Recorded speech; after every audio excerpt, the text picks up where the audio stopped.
Hi everyone, welcome to current crunch. I hope you all are doing well. तो start करते हैं आज का वीडियो। एक नई प्लेलिस्ट में स्टार्ट करने जा रही हूँ जिसमें हम क्या करने वाले हैं, हम +2 लेक्चर सोशियोलॉजी एग्जाम का जो सिलेबस है उसको रिवाइज करेंगे with the help of MCQs. ठीक है। तो एमसीक्यूज कैसे सॉल्व करते हैं उसकी प्रैक्टिस भी हो जाएगी एंड आपके सारे जो कॉन्सेप्ट्स हैं वो रिविजिट होंगे। ठीक, अगर आप मेरा फुल बैच जो है वो ज्वाइन करना चाहते हैं जिसमें मैंने सारा सिलेबस आपको कंप्लीट करवाऊंगी, प्लस पीडीएफ्स भी प्रोवाइड होंगे, टेस्ट सीरीज इंक्लूडेड होगी उसमें, पर्सनल मेंटरशिप एंड कंप्लीट जो है आपको सिलेबस ऑन टाइम कराया जाएगा। ठीक है, अगर आप उसमें एनरोल करना चाहते हैं तो आपको डिस्क्रिप्शन बॉक्स में नीचे लिंक दे दी जाएगी, वहां पे आप एनरोल कर सकते हैं। या अगर आप सिर्फ मेरी टेस्ट सीरीज बैच ज्वाइन करना चाहते हैं तो टेस्ट सीरीज ओनली बैच जो है उसकी लिंक भी आपको नीचे डिस्क्रिप्शन बॉक्स में मिल जाएगी। ठीक है, तो यहाँ से हम स्टार्ट करते हैं हमारे सेट ऑफ एमसीक्यूज। अब जो मेरे ऑलरेडी स्टूडेंट्स हैं वो ये सारे एमसीक्यूज आई होप कि सॉल्व कर पाएंगे, सारी चीजें हमने पढ़ी हैं। लेकिन कुछ क्वेश्चंस होंगे क्योंकि ऑब्वियसली मैं टेस्ट्स में कुछ एक्स्ट्रा कॉन्सेप्ट्स भी डालती हूँ जो अगर हमारी क्लास में इंक्लूडेड नहीं होंगे तो आप क्या करोगे, वो सारे जो है वो अच्छे से जो भी मैं बताऊंगी चीजें वो आप यहाँ पे समझोगे एक्स्ट्रा पॉइंट्स। एंड ये जो पीडीएफ है इसका और ये एमसीक्यूज का वो मैं आपको पेड ऐप जो हमारी ऐप है करंट क्रंच वहां पे अपलोड कर दूंगी, आपके रिवीजन के लिए काम आएगा। ठीक है, बाकी जो जितने क्वेश्चंस आप सॉल्व कर पाओ उतने क्वेश्चंस आप सॉल्व कर लेना। तो स्टार्ट करते हैं क्वेश्चन नंबर 1 से।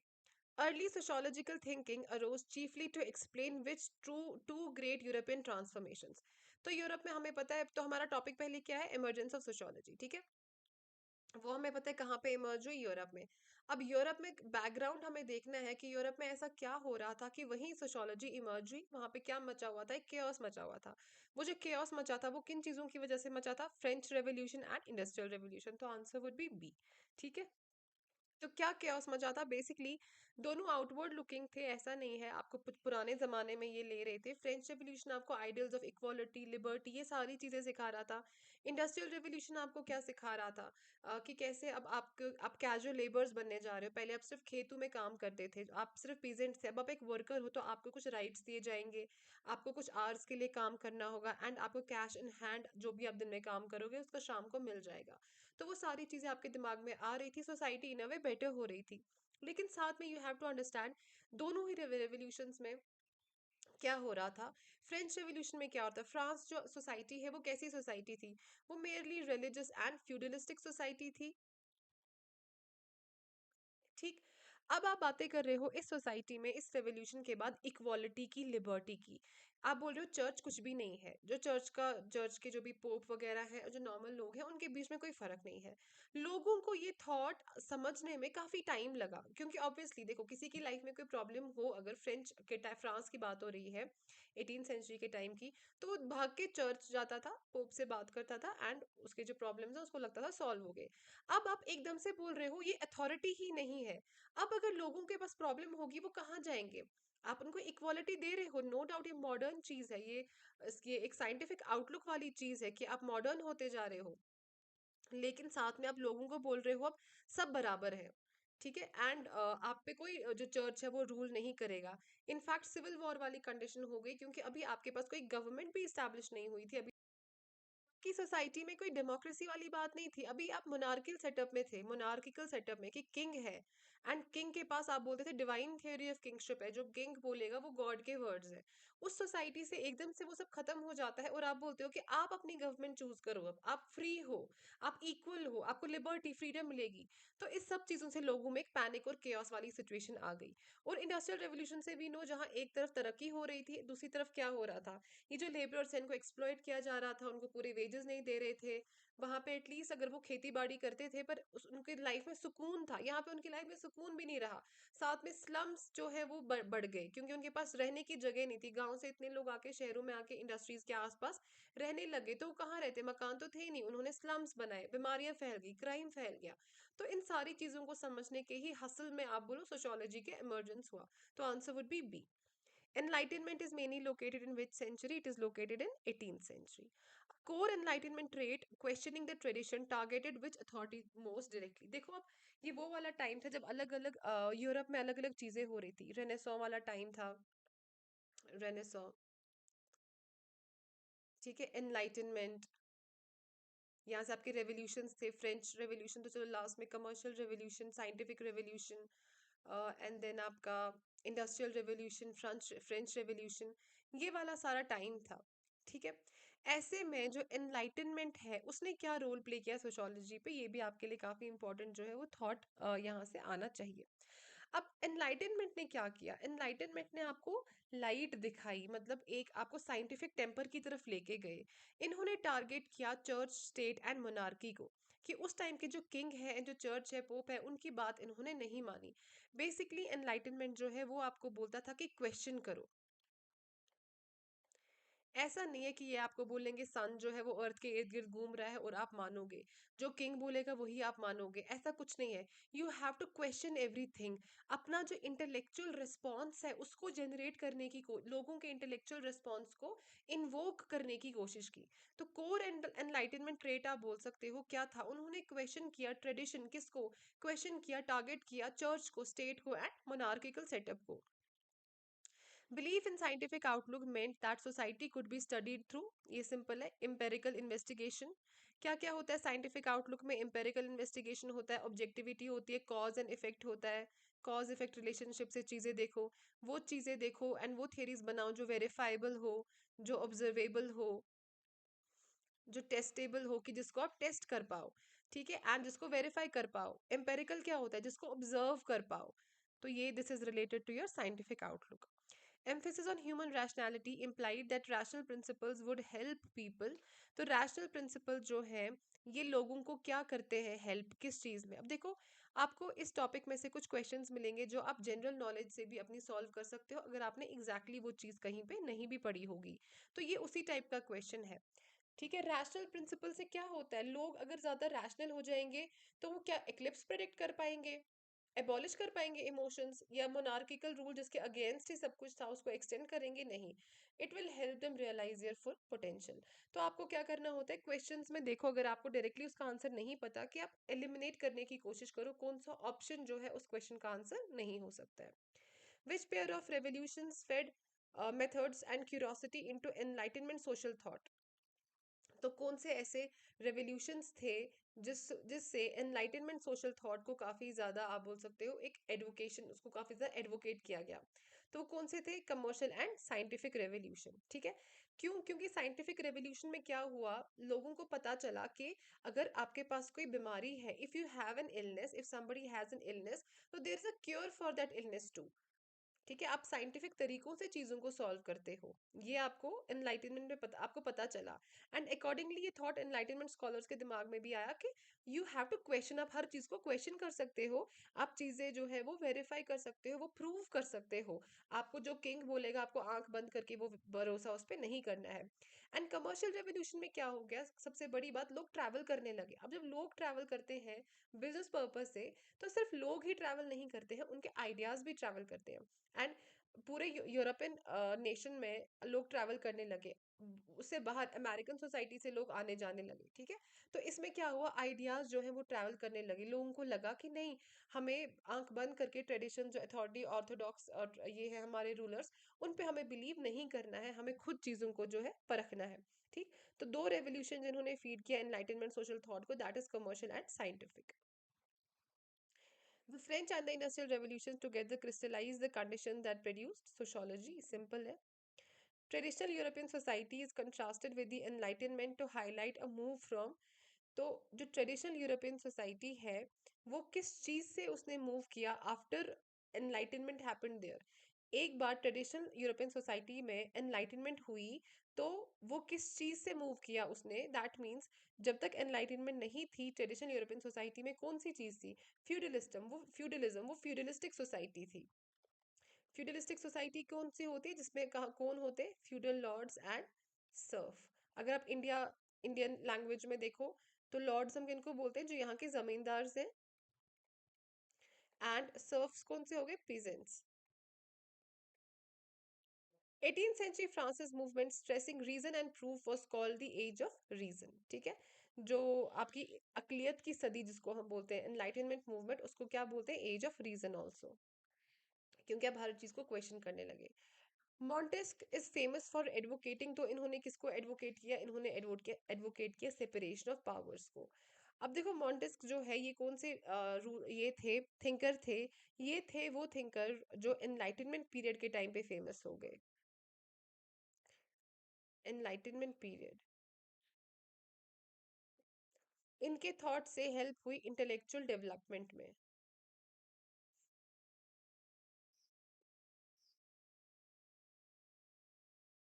ठीक। अकॉर्डिंग टू जॉन, ये भी जॉन लॉके, मॉन्टेस्क, वोल्टेयर, जो हम आगे देखेंगे, रोशो, ये सारे कौन है, एनलाइटनमेंट स्कॉलर्स ही हैं। अब इन सारे स्कॉलर्स का बेसिक बेसिक आप देख लो उनने क्या बोला हुआ है। John Locke's rulers, according to John Locke, rulers who violate inalienable rights should be, मतलब वो राइट जो आपको मिले हैं because you are a human, human rights, जो ह्यूमन राइट्स नहीं मानते हैं रूलर्स, उन रूलर्स को रिप्लेस कर देना चाहिए। Voltaire consistently defended freedom of speech and, freedom of speech and क्या वो डिफेंड करते थे, तो फ्रीडम ऑफ स्पीच के साथ यहाँ पे क्या सबसे सही बैठेगा, रिलीजियस टॉलरेंस। जो इंसान फ्रीडम ऑफ स्पीच डिफेंड करेगा वही इंसान रिलीजियस टॉलरेंस को भी डिफेंड करेगा। इन्होंने religious tolerance, freedom of speech, individual rights जो है, इन सारी चीजों को काफी डिफेंड किया है। In the social contract, Rousseau grounded legitimate government in the people's collective choice. रोशो ने क्या कहा सोशल कॉन्ट्रैक्ट में, इन्होंने कहा लोग जो हैं they should have the right to choose their own government, right to choose their own government. ठीक है। These philosophers ideas first spread most fervently among which French group, तो ये जो आइडियाज थे सबसे पहले किन में स्प्रेड हो गए। अब देखो अगेन, अगर आपको इसका आंसर नहीं पता आप इसको बाय लॉजिक सॉल्व करो। पेजेंट्स यूजुअली इलिटरेट होते हैं, उनको नए आइडिया समझाना जो है that is not easy. Landed nobility, ये तो वो हाई क्लास हो गई ना, तो इनको क्या फर्क पड़ेगा, ये तो ऑलरेडी अपनी लाइफ बहुत मजे मजे से जी रहे थे। क्लर्जी हो गए प्रीस्ट्स। ठीक। प्रीस्ट भी अपनी जिंदगी जो है काफी आराम से जी रहे थे, काफी हाई पोजीशन पे थे सोसाइटी में, तो इनको भी उन आइडियाज के साथ कोई लेना देना नहीं था। अब आगे आपके मिडिल क्लास बर्जुआ वाले ग्रुप। बर्जुआ हम किसको बोलते हैं, जो आपके कार्ल मार्क्स का आपने पढ़ा होगा, दो ग्रुप्स में उन्होंने डिवाइड किया था लोगों को। बर्जुआ थे जो अमीर तबका था एंड प्रोलेटेरिएट थे जो लेबर्स थे। ठीक है। क्लर्जी होता है जो आपके प्रीस्ट्स वगैरह होते हैं। तो जो फ्रेंच सोसाइटी थी वो तीन एस्टेट्स में डिवाइडेड थी, इसको एस्टेट सिस्टम बोलते हैं। First one was nobility, second one was clergy and third one was commoner. तो इनका काफी इंपॉर्टेंट कोट है, ये बोला जाता है duty of nobility is to pray, sorry duty of nobility is to fight, nobility आपके किंग्स वगैरह हो गए। ठीक है। Clergy is to pray and commoner is to pay taxes, क्योंकि काफी ज्यादा टैक्स उनको पे करने होते थे और काफी उनकी बुरी हालत हो गई थी, इसकी वजह से फाइनली जो फ्रेंच रेवोल्यूशन है उसी को लाना पड़ा। French soldiers returning from the American War of Independence brought back the notions of individual equality and democracy. अब देखो अमेरिका में उस टाइम पे अमेरिकन वॉर ऑफ इंडिपेंडेंस हुई, ठीक है, तो दैट वाज अगेंस्ट स्लेवरी, तो वो इक्वालिटी के लिए लड़ रहे थे कि हम स्लेव्स नहीं हैं, हम भी इक्वल हैं। ठीक। तो जब फ्रेंच सोल्जर्स हैं उनको भेजा गया अमेरिकन वॉर ऑफ इंडिपेंडेंस में वहां पे हेल्प करने के लिए लोगों की, एंड इस वॉर में लड़ने के लिए, तो जब वो वापस आए उनको लगा कि हमारी सोसाइटी में भी तो ऐसा हो रहा है, हमें भी इक्वल कंसिडर नहीं किया जा रहा है, तो हमें भी जो है ये पोप का रूल, ये monarchical setup, divine theory of kingship, हमें इस सब पे बिलीव जो है वो नहीं करना है, हमें क्या दे दो, हमें इक्वालिटी लिबर्टी वाली जो लाइफ है वो दे दो। ठीक है, तो उसका answer would be B. The renaissance set the stage for scientific revolution by turning away from, अब रेनेसां जो है, देखो रेनेसां इसको बोला जाता है रीबर्थ, कल्चरल रीबर्थ। रेनेसां हुआ जो आपका डार्क एजेस से पहले का टाइम है, जो मैंने आपको क्लास में अच्छे से हमने ये पढ़ा हुआ है, मैंने एक्सप्लेन किया हुआ है, वो वाला पास्ट ग्लोरी जो है वो वापस लेके आओ। रेनेसां ने ये बात की। अब सिर्फ उन्होंने यही बात नहीं की, उन्होंने बेसिकली दो बातें बोली, एक तो रीबर्थ वाली बात बोली एंड सेकेंडली उन्होंने ह्यूमैनिज्म पे बात की, ह्यूमन को सेंटर स्टेज पे रखा गया। ठीक है, कि जो ह्यूमंस है वो सेंटर होने चाहिए, ह्यूमैनिज्म के बारे में सोचो, ह्यूमैनिटी के बारे में सोचो। फाइन, तो उन्होंने चर्च ऑब्वियसली जो एक्लेसियस्टिकल अथॉरिटी है, this is nothing but your church authority. तो जो एक्लेशिया है वो चर्च का ही एक टाइप है, जिसको थोड़ा, जिसमें थोड़ा सेक्युलर रूल्स वगैरह होते हैं, वही आपका चर्च होता है, ठीक। वो वाला टाइप ऑफ चर्च होता है, उसको एक्लेशिया बोलते हैं। तो ये जो मैंने आपको सोशियोलॉजी ऑफ रिलीजन भी पढ़ाया हुआ है, उसमें अलग एक टर्मिनोलॉजीज का पीडीएफ मैंने दिया हुआ है, उसमें ये सारी चीजें एक्सप्लेन की हुई हैं। तो इसका आंसर होगा ए। ठीक है, तो रेनेसो में याद रख लो दो चीजें हुई, एक तो रीबर्थ हुआ एंड एक ह्यूमन को सेंटर स्टेज पे रखा गया कि ह्यूमैनिटी के बारे में सोचो। अभी कोई फैसला लेने से पहले ये मत सोचो वो फैसला किंग के हक के लिए ठीक है कि नहीं, ठीक है, किंग उसके लिए किंग जो है वो खुश होगा कि नहीं, पोप जो है वो मानेंगे कि नहीं। हर फैसला लेने से पूछो क्या वो ह्यूमैनिटी को डिफेंड कर रहा है आपका वो फैसला या नहीं। ठीक है। रेनेसो पेंटर्स adopted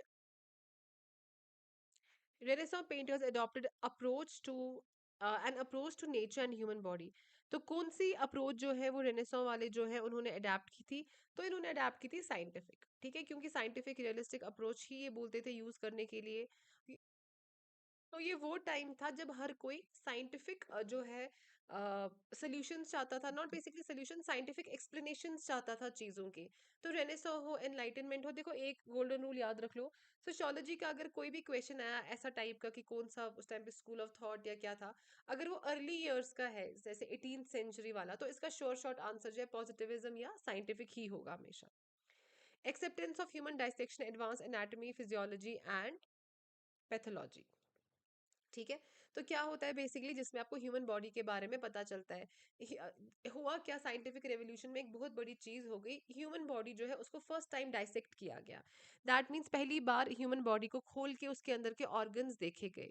ठीक है, एंड उस टाइम पे ये पता चला हर ऑर्गन जो है वो दूसरे ऑर्गन से कनेक्टेड है। अगर एक ऑर्गन काम करना छोड़ देगा, बाकी सारे ऑर्गन जो है वो भी खत्म हो जाएंगे। यही आइडिया बाद में जो है फंक्शनलिस्ट ने भी यूज किया है, उन्होंने भी ये बात बताई कि सिमिलरली सोसाइटी में भी ये होता है, अगर one part of the society जो है स्टॉप्स वर्किंग, होल सोसाइटी जो है will get into a chaos. जो सोसाइटी है वो सर्वाइव नहीं कर पाएगी। For example families and institution, polities and institution, law, अगर लॉ जो है वो क्रम्बल हो जाएगा, society will not be able to survive. ये बोलते हैं कि हर पार्ट ऑफ सोसाइटी जो है that is prerequisite, that means that is important for the functioning of the society as a whole. आप ये नहीं बोल सकते चलो फैमिली अगर गायब भी हो जाए हमें कोई फर्क नहीं पड़ेगा।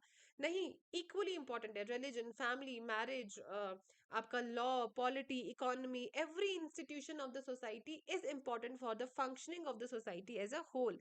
एंड ये थॉट इनका आया ह्यूमन डाइसेक्शन करके, क्योंकि for the first time during scientific revolution जो ह्यूमन बॉडी है उसको डाइसेक्ट किया गया था। 16th and 17th centuries studies of oxidation, distillation and amalgamation laid the groundwork of modern chemistry। ये सिंपल ही है। Advances in navigation and astronomy enabled voyages such as Columbus and Vasco da Gama spurring। तो इन सब चीज़ों से क्या होगा, this is जब ये सारे लोग ट्रैवल करने लगे, Columbus discovered America, Vasco D gamma India भी आए, वो सारी चीज़ें, तो ग्लोबल एक्सप्लोरेशन एंड ट्रेड हुआ। अब आप बोलोगे ये क्वेश्चन यहाँ पे क्यों, क्योंकि ये आपके सोशियोलॉजी से डायरेक्टली रिलेटेड है। Like I told you, when people start travelling they are not travelling alone, उनके आइडियाज भी ट्रैवल कर रहे हैं। यहाँ पे वेस्टर्न कल्चर आना शुरू हो गया, लोगों को पता चला अच्छा दुनिया, इसके पीछे भी एक पार भी एक दुनिया है, इंडियन ओशन के, इंडियन ओशन के लेफ्ट साइड से भी एक दुनिया है जहाँ का एक अलग कल्चर है। और फिर क्या होता है, डिफ्यूजन होता है, एक जगह से दूसरी जगह कल्चर जो है वो डिफ्यूज हो जाता है। Renaissance humanism emphasized predestination, individual value and agency। This is B, जो मैं आपको अभी तक बोल रही थी कि रिनेसॉ में दो फैक्टर्स आप याद रखोगे, first one is rebirth and the other one is humanism. Industrial revolution began around 1760 in England. Growing demand for goods moved products into large factories and heralded the rise of। तो जो demand बढ़ने शुरू हो गई goods की and production भी बढ़ना शुरू हो गई, इसके साथ क्या बढ़ गया आपका capitalism. Control of production in the new capitalist order ले चीफली विद द कैपिटलिस्ट। ये सारी चीजें हमने पढ़ी हुई हैं कार्ल मार्क्स के टाइम पे डिटेल में, जब हमने कार्ल मार्क्स पढ़ा था। Industrial urban growth produce new social class of workers, managers and obviously capitalists. जब भी आपके इंडस्ट्रियलिस्ट जो इंडस्ट्रियल अर्बन ग्रोथ हो जाएगी, इंडस्ट्रीज बढ़ जाएंगी, तो आपकी दो क्लासेस जो है वो हमेशा ही इमर्ज होंगी, एक आपके कैपिटलिस्ट है, एक आपके वर्कर्स हैं।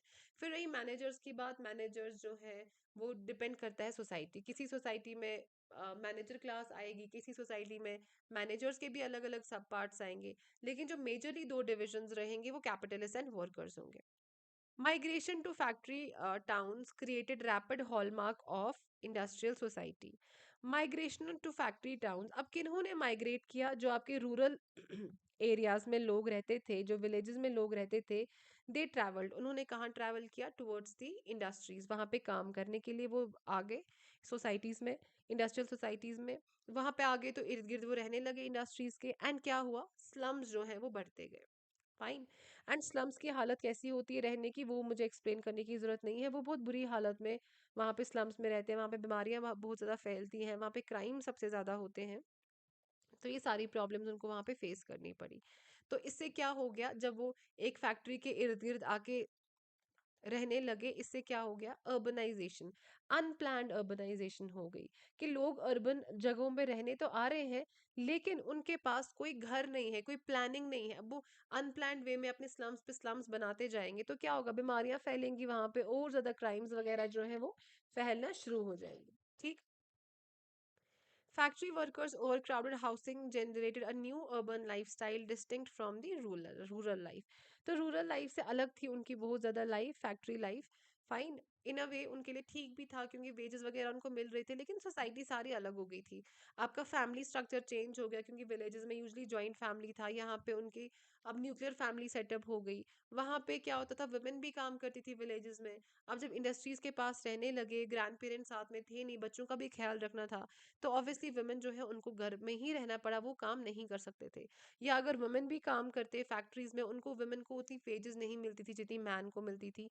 तो इससे काफ़ी ज़्यादा और सोशल इश्यूज जो है वो जुड़े हुए हैं। अगर आपके दिमाग में कभी ये थॉट आया है कि अगर उनकी लाइफ अच्छी चली रही थी विलेजेस में विद सर्टन डिफिकल्टीज जो कि हर स्टेज में रहेंगी, why did they come to the modern industrial cities? क्या उनको इतनी मजबूरी हुई थी? तो basically let me take you back to that era. हुआ क्या था? वहां पे एक मूवमेंट स्टार्ट होगी जिसको बोलते हैं एनक्लोजर मूवमेंट। ठीक है, एनक्लोजर। एनक्लोजर मूवमेंट में क्या हुआ? जो भी लैंड था उसकी बिडिंग वहां पे स्टार्ट हो गई, और वो प्राइवेट लोगों के पास चला गया लैंड, सारे प्राइवेट ओनर्स के पास। अब वो अपनी मर्जी से टेनेंट रख सकते थे, जब मर्जी आती, मतलब गवर्नमेंट का तो कंट्रोल रहा नहीं। तो अब जब मर्जी आती वो अब मजदूर को काम करने के लिए बुला सकते थे अपने खेतों में, एंड जब मर्जी आती उनको निकाल देते वहां से। तो उनके लिए लाइवलीहुड मुश्किल हो गया, क्योंकि उनके लिए कोई सिक्योरिटी नहीं रही। इस वजह से यहाँ से इंडस्ट्रियल सिटीज बढ़ रही थी, तो वो इंडस्ट्रीज की तरफ ज्यादा ज्यादा अट्रैक्ट हो गए। लेकिन वहां भी उनका इतना बुरा हाल रहा कि फाइनली एक एकेडमिक डिसिप्लिन ही लाना पड़ा इन सब इश्यूज को समझने के लिए। तो बेसिकली इसकी वजह ही ये थी, इसको समझना, कि अगर सारी चीज मॉडर्निटी की तरफ ले रही है, देखो कमर्शियल रेवोल्यूशन, मॉडर्न हो जाओगे, इकोनॉमी इंटीग्रेट होगी वर्ल्ड इकोनॉमी के साथ। साइंटिफिक रेवोल्यूशन से मॉडर्न हो जाओगे, आपको पता चलेगा बीमारियों के सोल्यूशंस कैसे निकालते हैं। ठीक। And French revolution, ideal, liberty, justice. Industrial revolution again, उससे इकोनॉमी बढ़ेगी, आप मॉडर्न हो जाओगे। लेकिन हम सोसाइटी में ये नहीं हो रहा था। मॉडर्निटी की जगह क्या हो रहा था कि एक केओस मच रहा था, लोग खुश नहीं थे। फाइन, हर जगह बीमारियां फैली हुई थी, क्राइम्स बढ़ रहे थे, लोग डिप्रेस हो रहे थे। तो सोशोलॉजिस्ट ने सोचा ऐसा क्यों हो रहा है, हमें इस चीज में सोचना है। एंड देखो, रिलीजन की बातें, हम एक सोसाइटी से वो उठ के आए थे, एक सोसाइटी से जहाँ पे रिलीजन की काफी ज्यादा इंपॉर्टेंस थी, कोई साइंटिफिक एक्सप्लेनेशन चीजों की नहीं थी। उस टाइम से वहां से उठ के आना, तो डेफिनेटली उनके पास जो था साइंटिफिक रेवोल्यूशन और हो गया था, उनके पास ये बहुत बड़ा ये एक पॉइंट था, ये बोलना कि हमें साइंटिफिक तरीकों से ही सोशोलॉजी को समझना है। एंड वही सोशोलॉजी की डेफिनेशन भी है, it is a scientific study of society. ठीक है। Marks highlighted the workers feeling of dash from the products of their labour. तो क्या है? That is alienation. ये सबको पता होगा, एटलीस्ट जिसने भी सोशियोलॉजी थोड़ी बहुत पढ़ी है, कि मार्क्स ने एलियनेशन के बारे में बात की। एलियनेशन होता है डिस्कनेक्ट, जब आप फील करते हो अपने प्रोडक्ट के साथ। तो मार्क्स जो है, थोड़ा सा मैं आपको बता देती हूँ, क्योंकि ये एक रिवीजन सीरीज है ना कि कंप्लीट लेक्चर्स, उसके लिए आपको बैच परचेज करना पड़ेगा। एंड जिन लोगों ने किया हुआ है they know what this is. अगर आपको पता है वेल एंड गुड, अगर नहीं पता है तो अभी ध्यान से सुन लो। मार्क्स बेसिकली कॉन्फ्लिक्ट पर्सपेक्टिव के प्रपाउंडर है। कॉन्फ्लिक्ट पर्सपेक्टिव, मैं काफ़ी शॉर्ट में आपको समझाने की कोशिश करूंगी। कॉन्फ्लिक्ट पर्सपेक्टिव कहता है कि दुनिया में हर प्रॉब्लम जो है वो इकोनॉमी से रिलेटेड है, इसलिए इसको इकोनॉमिक डिटर्मिनिस्ट या डिटर्मिनिज्म या इकोनॉमिक रिडक्शनिस्ट भी बोला जाता है, कि हर प्रॉब्लम इकोनॉमी से रिलेटेड है। वो कहता है दुनिया में दो ही क्लासेस हैं, एक है हैव्स जिनको हम बर्जुआ बोलते हैं जो मैंने अभी बताया, एक है हैव नॉट जिनको हम प्रोलेटेरिएट बोलते हैं जो आपके वर्कर्स होते हैं। ठीक। इनका कहना है कि जो वर्कर्स हैं उनको एक्सप्लॉइट किया जाता है ताकि मैक्सिमम प्रॉफिट जो है उनसे ले सके। एंड जो वर्कर्स फैक्ट्रीज में काम करते हैं, ये देखो, अगर कोई छोटा बेचारा मजदूर कर रहा है, एप्पल की फैक्ट्री में काम कर रहा है, उसका एप्पल से कोई लेना देना नहीं है, वो कभी एफोर्ड नहीं कर पाएगा एप्पल फोन। तो वो कभी भी जो है उसको कनेक्शन फील नहीं होगा अपने प्रोडक्ट के साथ जिस प्रोडक्ट पे वो काम कर रहा है। अगर कोई पीजेंट है, वो किसी खेत में काम कर रहा है, वो क्रॉप्स ग्रो कर रहा है, वो उसको फिर पानी देता है, वो डेली आके देखता है क्रॉप ने कितना ग्रो किया है, देन वो क्रॉप को वो हार्वेस्टिंग वगैरह करने के बाद उसको कंज्यूम करता है। तो उसका एक डायरेक्ट रिलेशनशिप होता है उस क्रॉप्स के साथ, मॉनेटरी वैल्यू छोड़ो, उसकी एक इमोशनल वैल्यू भी होती है अपने प्रोडक्ट के साथ।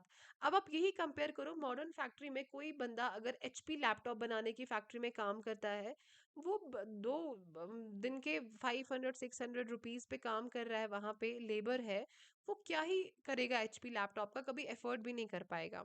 अगर उसके सामने 10 एचपी लैपटॉप टूट भी गए उसको कोई फर्क नहीं पड़ेगा। तो ये क्यों है, इससे क्या होगा? इससे ये मतलब होता है कि आप अपने प्रोडक्ट प्रोडक्ट क्या हुआ, जो प्रोडक्ट वो बना रहा है जिस पे वो काम कर रहा है। जैसे एक जो मजदूर होता है, जो अ, ये जो पिजेंट्स होते हैं, सर्फ जिनको बोलते हैं हमारी यूरोपियन सोसाइटी में, उसका प्रोडक्ट क्या है? वो क्रॉप्स जिन पे वो काम कर रहा है। अब जो मॉडर्न फैक्ट्री का मजदूर है, उसका प्रोडक्ट क्या है? वो चीजें जिस पे वो काम कर रहा है, फॉर एग्जाम्पल एप्पल फैक्ट्री में आप काम कर रहे हो, तो उसको कोई कनेक्शन नहीं होगा अपने प्रोडक्ट के साथ, तो उसको क्या बोलते हैं, उस फीलिंग को एलियनेशन बोलते हैं। एंड एलियनेशन चार चीजों में होगी: from the product, from the process of production, क्योंकि जिस तरीके से काम करना पड़ता है उसके साथ भी कोई लगाव नहीं होता है। एंड वो कौन सा तरीका होता है, असेंबली लाइन वर्कर्स वाला, वो मैंने आपको क्लासेस में एक्सप्लेन किया हुआ है। And from him, from his own self, from his colleagues. क्योंकि इतना काम करना होता है, जैसे अगर खेतों में काम कर रहे हो तो एक रिश्ता बन जाता है साथ वाले इनके साथ, किसानों के साथ। लेकिन यहाँ पे कोई किससे बात नहीं कर रहा है, तो वो एक, उसका एक डिस्कनेक्ट फील होता है खुद से, कलीग से, वो प्रोसेस ऑफ प्रोडक्शन से, एंड फाइनली उस प्रोडक्ट से भी। उस फीलिंग को बोलते हैं एलियनेशन। ठीक। Many conservative thinkers feared that industrial dislocation would produce social chaos and disorder.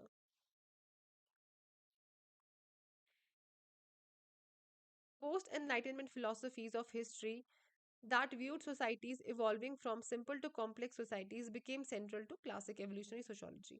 Basically, enlightenment के बाद की जो philosophies आई, post enlightenment philosophy, जिसको philosophy of history बोलते हैं, and philosophy of evolution भी बोलते हैं, मैंने आपको पढ़ाया हुआ है। इन लोगों ने क्या बोला था? इन लोगों ने बोला था कि जो societies हैं हिस्ट्री से ही इवॉल्व हुई हैं सिंपल टू कॉम्प्लेक्स फॉर्म में। एंड यही चीजें जो है आपके जो क्लासिक थियरिस्ट थे, क्लासिक सोशोलॉजिस्ट थे, जैसे दुर्खेम था, ऑगस्ट कॉम्टे, मार्क्स, इनको इसी एवोल्यूशन को, इसी हिस्ट्री को समझने की कोशिश करनी थी सोशोलॉजी में। ठीक है। तो ये हैं आपके 30 क्वेश्चंस, ये इसके आंसर्स हैं, आप पॉज करके एक बार देख सकते हो, या रिवाइंड जाके आप सारे जो क्वेश्चंस हैं एक बार फिर से रिविजिट कर सकते हो।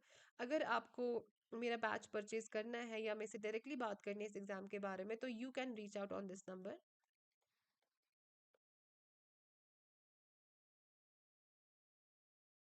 ठीक है।